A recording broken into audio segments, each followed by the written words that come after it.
Hey guys, and welcome to a new video. Now this is my 1 to 99 and 120 smithing guide, as this is literally the most requested video on YouTube since the rework. By the way, if I do sound a bit different, it is because I was sick and maybe still am, so I hope it doesn't sound too obvious. So when you're ready, grab your cup of tea, sit back, relax and enjoy. Now I made a table of contents for this guide, and you can find links to all of the timestamps in the description below. I'll first be getting into the smithing mechanics, as this is a new and complex skill, then the quest for smithing experience, then the useful items for the smithing skill, then training the skill from levels 1 to 99 and beyond, and finally the other ways of gaining smithing experience. So, how does smithing actually work? Well, when smelting ores, which is the first thing I'm going to be talking about, the base rate you smelt per bar is every 4 ticks, 1 bar, or every 2.4 seconds. The higher your smithing level, the faster you can actually smelt those bars, and eventually that will be 3 ticks.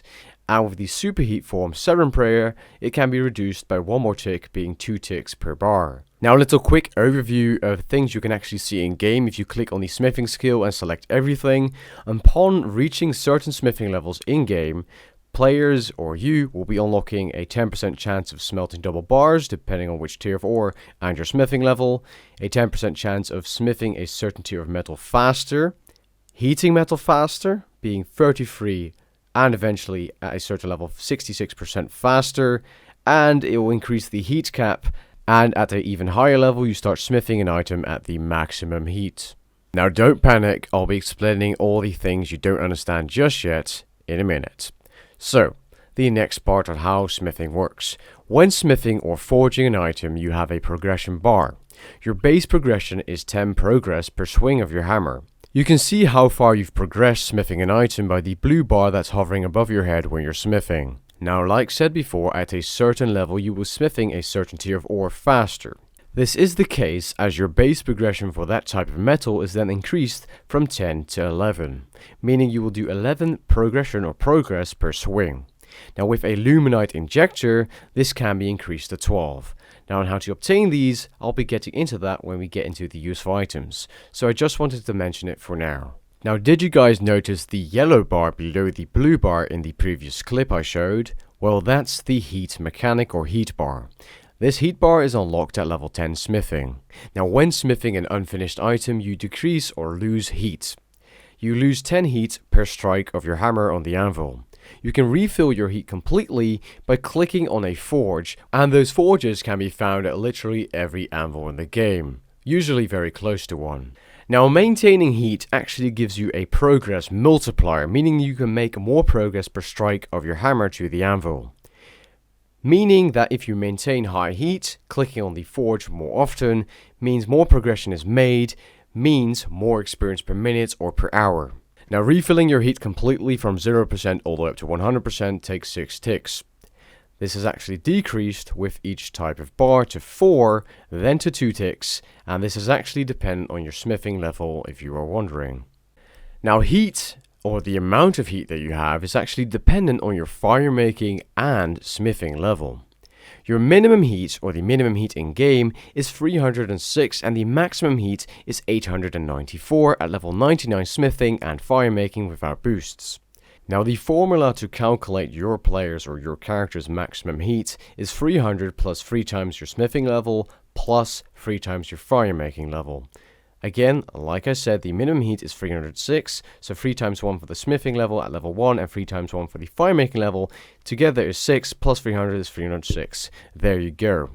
Now the smithing auto heater is an item I will be covering in the useful items section, but this is an item that can keep you at 1/3 of your maximum heat each time you reach 0 by consuming 5 coal. Now let's get into smithing items. Now the amount of progression you have to make for an item, or how many times you have to actually slap that anvil, abuse that anvil, is calculated. Now you can see a table on screen which shows you the progression per bar you require to make. So depending on what you're making, so let's say you're making a bronze boots, that requires 1 bar, meaning the progress you require for that item is just 100. So more or less, the progression value of your bar, so the type, times the amount of that bar required to smith the item you want to smith, is the total amount of progression you need to make for an item to complete it. Now the experience is the same thing. You get a certain amount of experience per bar in an item. It does not matter which item it is, it's always the same, but some items require more bars, but sometimes less progression. So let's say if you're making a +5 Elder Rune body, it's going to use way more bars than a normal Elder Rune body, but still it's going to give you the same amount of experience per bar, but you're using way more bars up in a shorter amount of time, and this is why making upgraded equipment is more experience per hour. But I'll be getting into that at the leveling section as well. Now here's a little overview again of how many bars you actually need more for upgrading equipment, and the number of upgrades each tier of metal can actually have. So for example, bronze is 0 and necronium is 4, so you have a +1, +2, +3 and +4 version of the armor and weapons. Now usually upgrading armor, or actually always, costs more bars, but will give you fast experience for that in the place. Now these are the quests you can do for smithing experience if you are wondering. I always add these in my 1 to 99 120 guides just to show you guys which quests give you how much experience and what the required smithing level or that skill level is to do that quest. We will now be getting into the useful items for the smithing skill. First up, the blacksmith's outfit. This is an outfit that gives you 1% bonus experience in smithing per piece, and there are 5 pieces for the set. If you have all 5 pieces, you get a 1% additional bonus experience for smithing as a set bonus. Now this outfit can be obtained from either Treasure Hunter or from the reward shop from the Artisan's Workshop, which has been changed since the rework. It does cost 50% respect per piece, and the way you get respect is literally just by smithing inside the Artisan's Workshop, which is more or less the home hub for smithing. Now the next useful item is the smelting urn. Now this is an item you can craft or buy for the Grand Exchange if you're a non-Iron Man player. They are activated using a fire rune on the urn. Now they literally give you a 20% raw experience boost when smelting ore. Now to add the fire rune you require a certain crafting level. For the cracked version it's 4, for the fragile version it's level 17 smithing, for the smelting urn or the normal one it's level 35 smithing, for the strong one it's 49, and for the decorated smelting urn it's level 60. Now each urn can only fill up when smelting certain tiers of bar, and the higher you go, the more tiers of bar you can actually smelt while filling up the urns at the same time. You can see all of this on the table on screen. The next useful item is the Perfect Juju Smithing Potion. This potion lasts 1 hour per sip, and it can be bought off the Grand Exchange or can be made.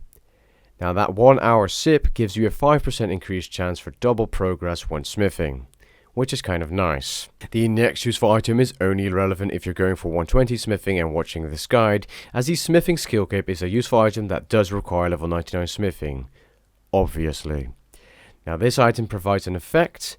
When an item is reheated, the next strike generates +5 progress, aka 50% more progress for that strike to the unfinished smithing item. The next useful item is the Scroll of Efficiency. This is a useful item that requires level 55 smithing and dungeoneering.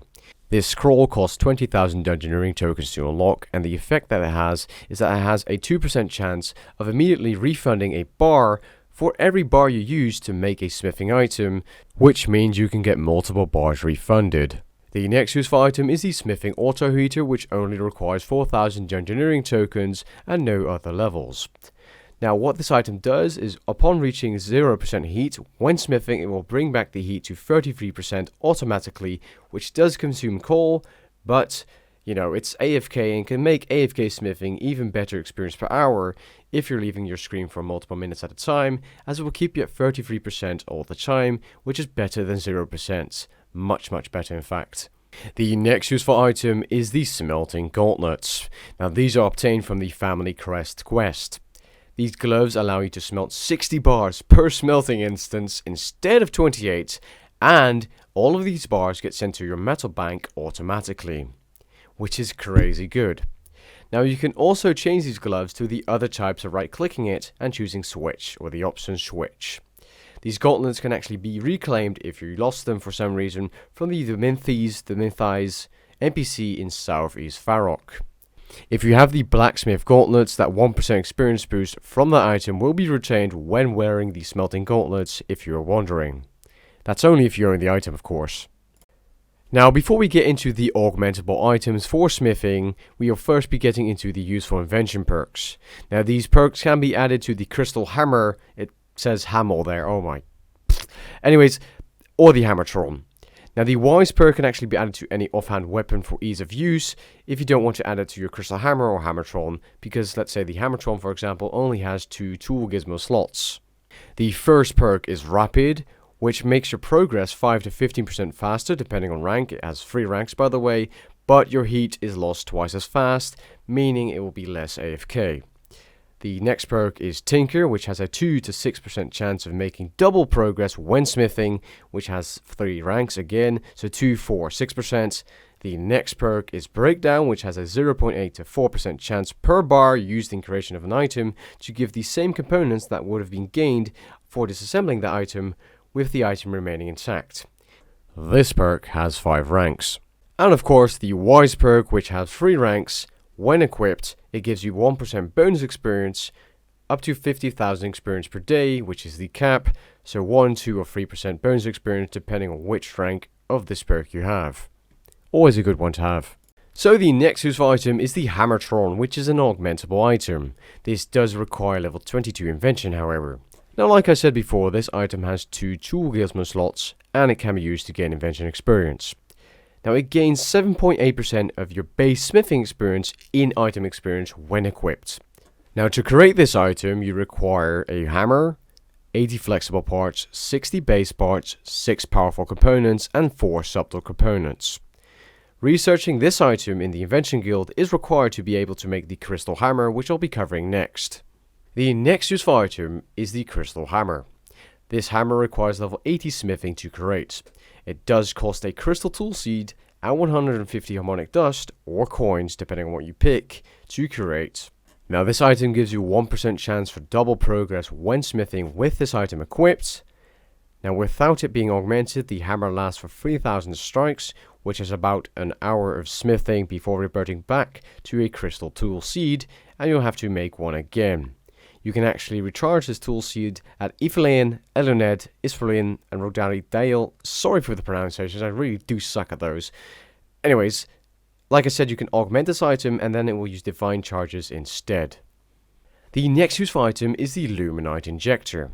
Now, this item can be applied at the central forge in the Artisan's Workshop. When you do that, all players inside, including yourself, get +1 progress per swing when smithing. This effect only lasts 5 minutes. Now, you can obtain these items from portable skilling packs, or they can be bought for 100% respect per piece from the reward shop. So in my opinion, they're not worth buying, and you're better off getting them from the portable skilling packs instead. Unless you of course have all the other rewards from the respect shop or reward shop, then it doesn't really matter. The next useful item is the Varrock Armor. Now, this requires the easy, medium, hard or elite Varrock task to be completed depending on which version you want. Now, it has a chance for double progression when smithing, and it has a chance to smelt a second bar when equipped. Check the description below for all the benefits. It even has mining benefits as well for each of the tiers of the Varrock Armor, ranging from 1 all the way up to 4. This way it's easier for you to understand instead of me putting it all in the video. The next useful item isn't really that important to mention. It's only useful if you're making cannibals, and is rewarded after completing the Mauritania medium tasks, the Mauritania legs 2. These are only useful for smithing cannibals in Port Phantasmis or Phasmatis, because cannibals are smithed twice as fast in Port Phantasmis while wearing this item. So I just thought I'd let you guys know. The next useful item or thing is Superheat Form, which requires the Light Within quest to be complete. Superheat Form requires level 91 prayer to use. It will let you smelt ores 1 tick faster. Now, if you have a low or medium heat item when using Superheat Form, this is then a medium or high heat item in terms of experience per swing, or the multiplier you get for the certain heat levels, being low, medium, or full heat. Now, with Superheat Form, you can actually 2-tick smith super fast and get super fast experience by putting the Superheat option on your action bar. Keybind that, spam that keybind while spam clicking the unfinished smithing item when smithing, and then you get mad experience gains, which is much faster than the usual smithing. Now, the Grace of the Elves is an item that reduces the prayer drain of superheat all the way down to 50 prayer points per minute. And if you're using prayer bonus items as well, that way you will drain even less prayer when using Super Form, which is always useful to have with you. Maybe take a spirit shield or something. Now the next useful item are the smithing brawling gloves, which you can obtain from Revenants, the Chaos Elemental boss, Priv Thieving, aka Elf City Priving, or the rare drop table. Now this item gives you 50% bonus experience outside of the wilderness when smithing, and 300% bonus experience in level 47 plus wilderness. Most of the modifiers like the clan avatar and some other base experience boost stack with the brawling gloves. However, it does not work on double experience weekend. Now these do work in the artisan's workshop, so if you want to use them safely, you can get that 50% bonus experience out of them until they deplete. You can also smith at the anvil west of the mage arena in the wilderness, which is for level 47 plus, to get that 300% experience boost.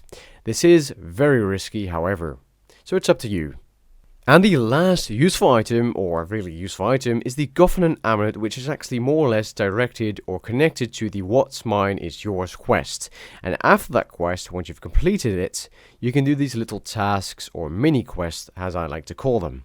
This can actually increase the experience you get in smithing, all the way up to 183,500 experience if you've completed all tasks of Doric and Boric. These tasks can only be done after completing the quest. Now that we've finished with the useful items, we will now be getting into how to actually properly train smithing. From levels 1 to 29 smithing, you truly want to do the Knight's Sword quest, as it's a very easy quest and the only real requirement is level 10 mining. Now once you've done this quest, you get 12,725 smithing experience in an experience lamp, and that will bring you all the way up to level 29, much faster than training it manually. And you're going to be doing this quest eventually anyways. So, actual smithing. For that last level you want to be doing steel smithing. Now I'm just going to be saying this straight off the bat.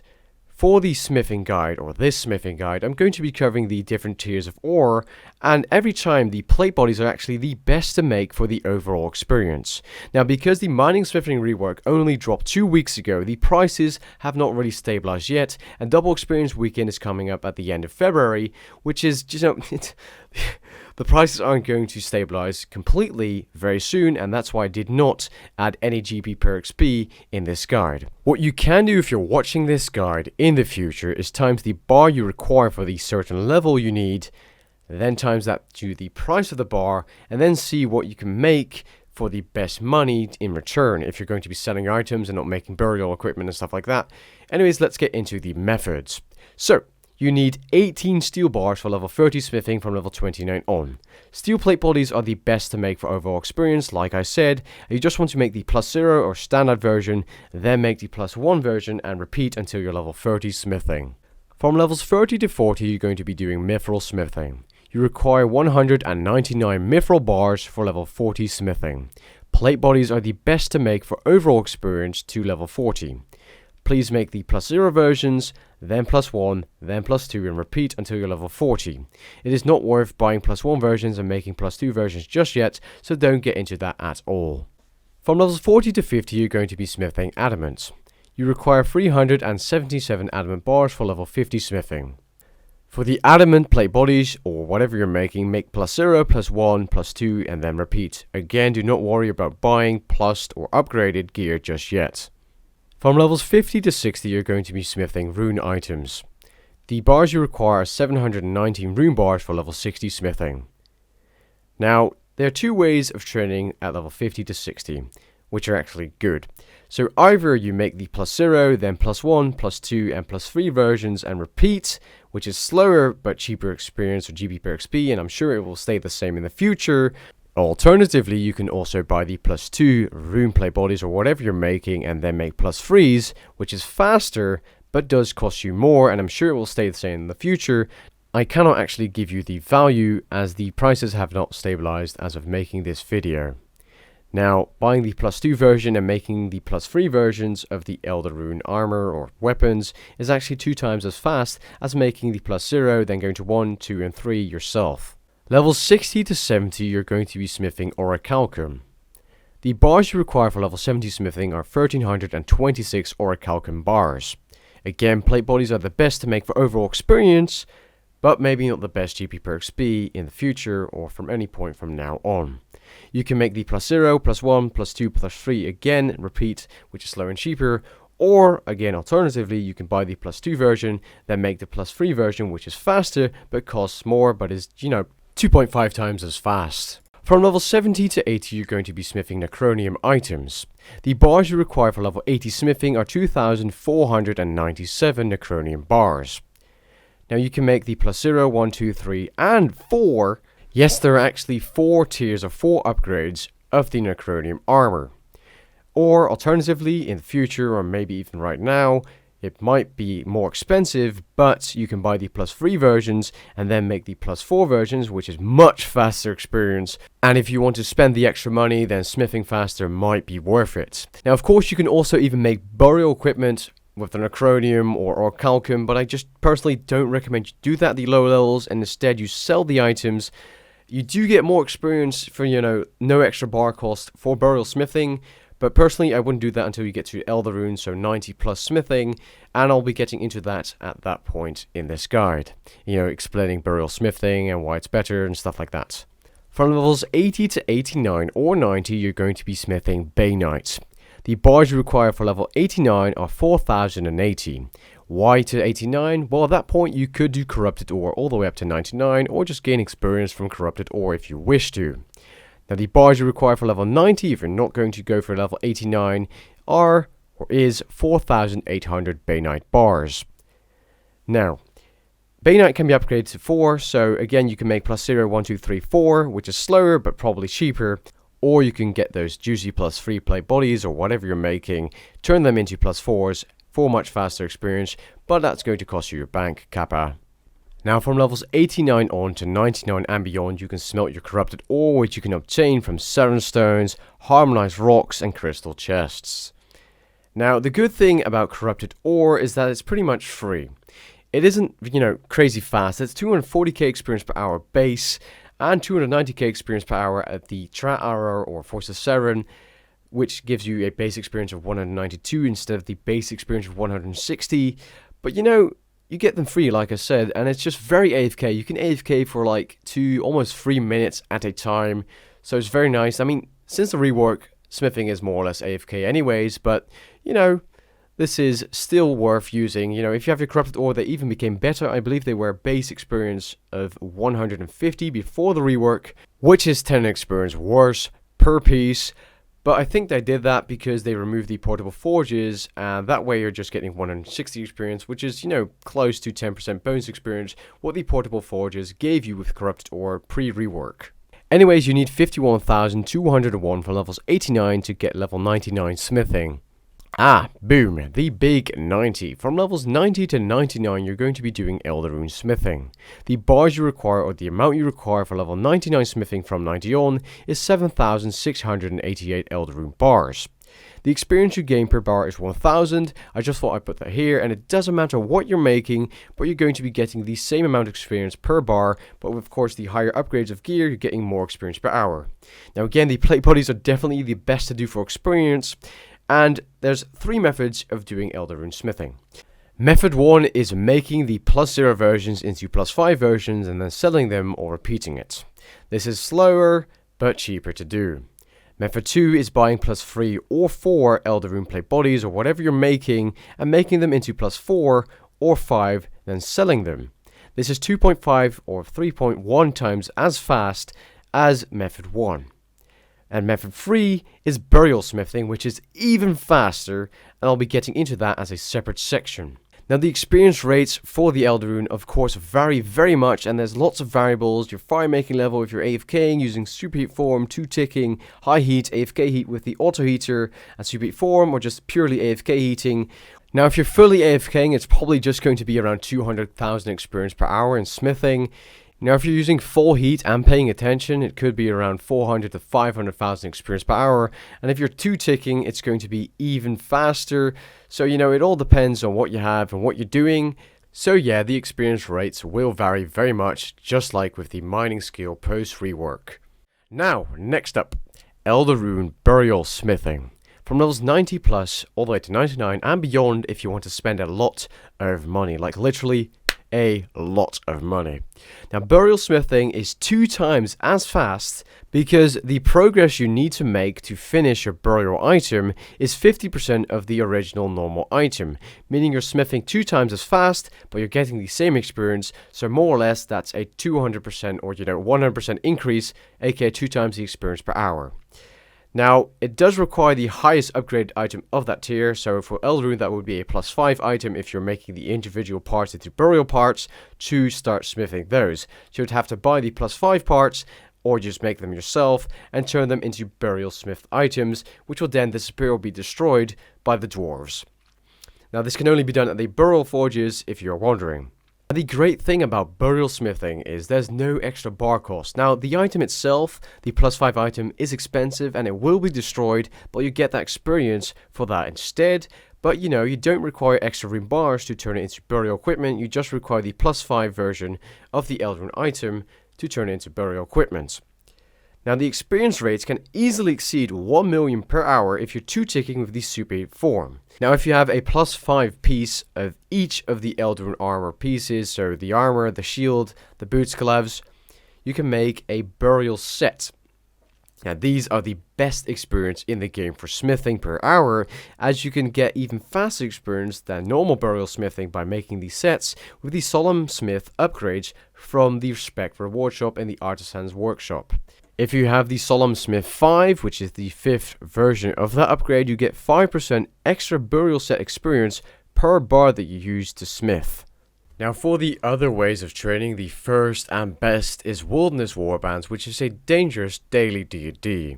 This is best done in a French chat, and I can't really give you guys a name as my French chat is obviously private, as otherwise PKs would come in and try to PK us. The Warbands D&D is a D&D that spawns every 7 hours in a random location in each world. You can get up to 360k experience per day if you loot 75 supplies from 3 different camps at level 99. This does get lower at the lower levels, but you're still getting a huge amount of experience per hour if you calculate the amount of time that you take to do the Warbands to the amount of experience that you're getting for those just 10 minutes, maybe even 15, depending on what you're doing and how good you are and how fast you can get those camps looted and stuff like that. Amazing D&D to do, and I highly suggest you do this D&D for smithing experience, or you can do it for construction, herb lore, mining, etc. Now, a quick little mention of the Stealing Creation minigame, which is located in the Gamer's Grotto, which is a cave close to the Falador Lodestone.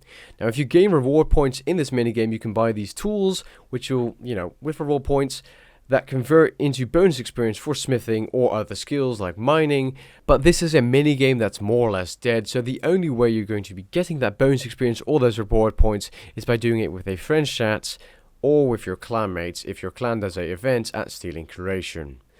Other than that, I wouldn't know. Now, with that being said, that pretty much concludes my 1 to 99 and 120 smithing guide for 2019. Post rework, of course. Now, if you guys were wondering why I did not include as much in-game footage as I usually do in my 1 to 99 guides, that's because I tested a lot of things off camera and stuff, so yeah, just so you guys know. If you guys do have any feedback for a future 1 to 99 guide, please let me know down in the comments below, and with that being said, I hope you guys enjoyed the video and found it helpful. If you did, leave a like down below and maybe even consider subscribing, and I'll catch you guys in the next video. Peace. When you're feeling down on your luck, you're tired and stuck, enough is enough. You gotta pick yourself up, cause life gets hard, it might leave scars.